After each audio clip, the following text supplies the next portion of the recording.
Welcome. Today, Chuck and Brock take time to try to balance the age-old battle between Parmenides and Heraclitus, between the permanent and unchanging aspects of reality, and the ever-changing flow and flux of it.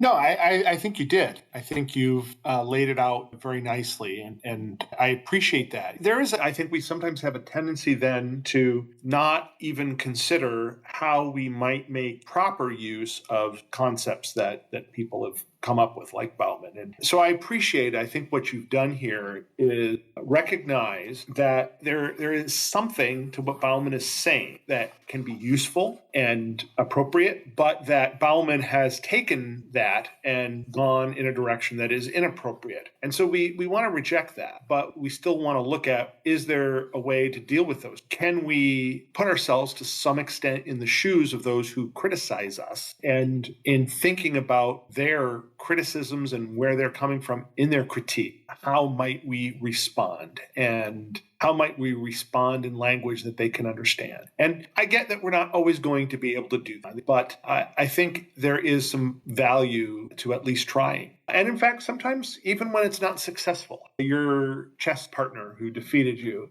and by the way, certainly if the main thing that it took to become an apologist for Christianity was being skilled at chess, I'd be a terrible apologist. My oldest son was defeating me already when he was 8 years old in chess. But I get that in his case, it didn't work. But the attempt, at least, to try to deal with him and to work with him, I think there was always still value in that, and something that will come from that. We may not know what it is, and it may not be particularly for him. But I appreciate the way that you thought through that process, and the way that I think, it's again that concept of common grace that Abraham Kuyper and Herman Bavinck often discuss. In the midst of our fallen world, we are still humans made in the image of God and who reflect, albeit imperfectly, some of that, even among the reprobate. And God does cause his gifts to fall on the reprobate and the chosen equally, on the good and the evil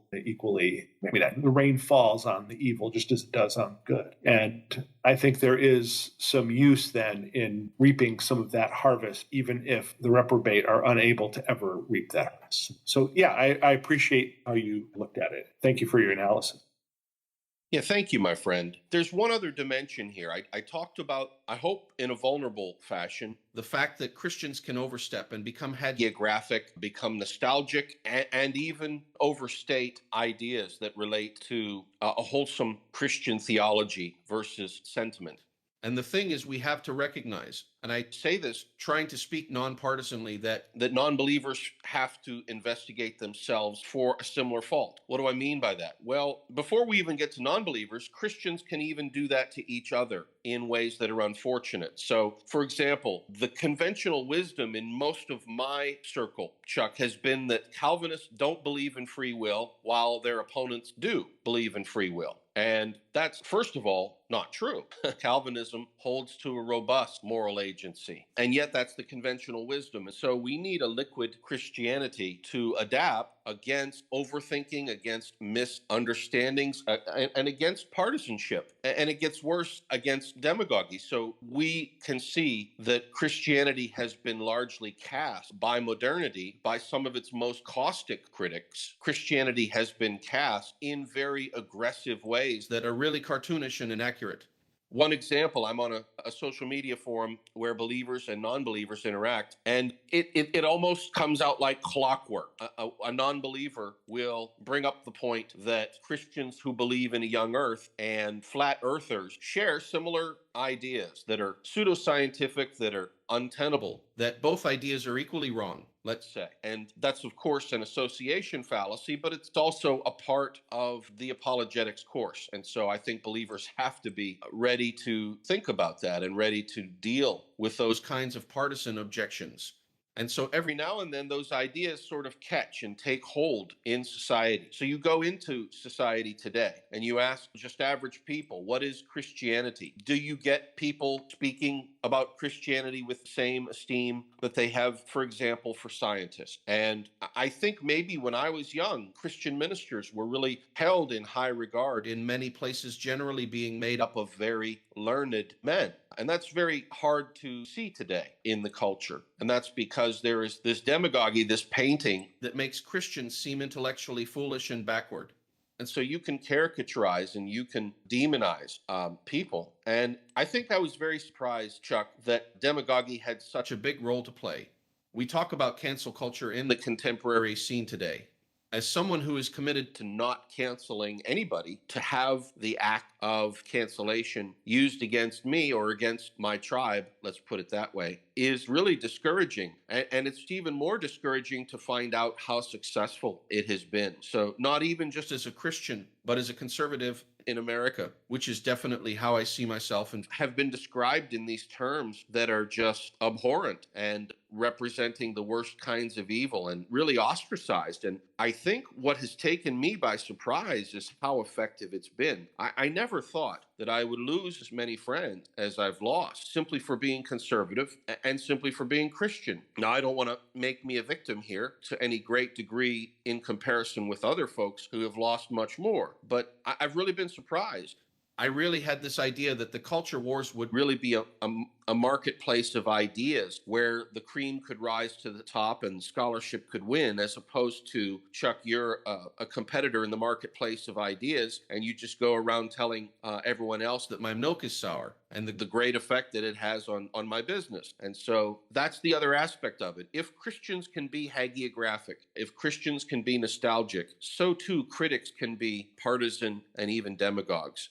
And they create statues or images or these semi-permanent pictures of Christians that are not Christianity or not what we're about. And so I would like the liquid Christianity that I'm speaking of here to be able to move and reestablish its footing and its ground in the Holy Scriptures, in the mature understanding of those truths. So I hope that's a clarification. And I think it's good to open this sort of dialogue up because people need to have good expectations, healthy expectations for what theology is and how it differs from Revelation, for example. And what is it that constitutes Christian wisdom in the 20th and the 21st century, and how that might be not in revelational content, not in primary doctrinal content, but how it might be in Christian sentiment different. So let me throw that over to you, Chuck, for some other thoughts. Yeah, I don't know that I have a whole lot to add. I think I appreciate the thinking that you've done on this and the explanation that you've done on it. And, I think we've come to not necessarily a conclusion, but, I think our discussion of this has been really helpful. And I appreciate how you put that together. One thing I'm interested in, we have these conversations and we put them out there for people to listen to. And I know that there are some people who do listen to them. I've seen the occasional comment when you posted the links in a few places around the web. And it would be interesting to me, if people who have listened to this conversation, how they might respond. Because I think I could see how there might be those who express a little bit of concern about what we've been talking about here, or those who may have, some additional ideas on how do we as Christians deal with these issues, this topic of liquidity. And so there's a part of me, I just want to encourage people to do that, whether it's see this somewhere on the web or whether you're going directly to the location where Brock posts these, make your comments. Go on the YouTube site and make the comments. We'd really be interested in hearing what others have to say. And I think there could be some value, even Brock, to you and I responding to some of those things too, so that while this is mostly a conversation between you and I, we could get a few other voices in the mix. It concerns me that you've lost friendships over these things. And that is a real concern. One of the things that I appreciate about our conversation is that I know that you and I, there are some things we don't necessarily agree on. And I'm sure there are some things that if we decided we wanted to argue about, we could probably argue pretty vociferously for our positions on things.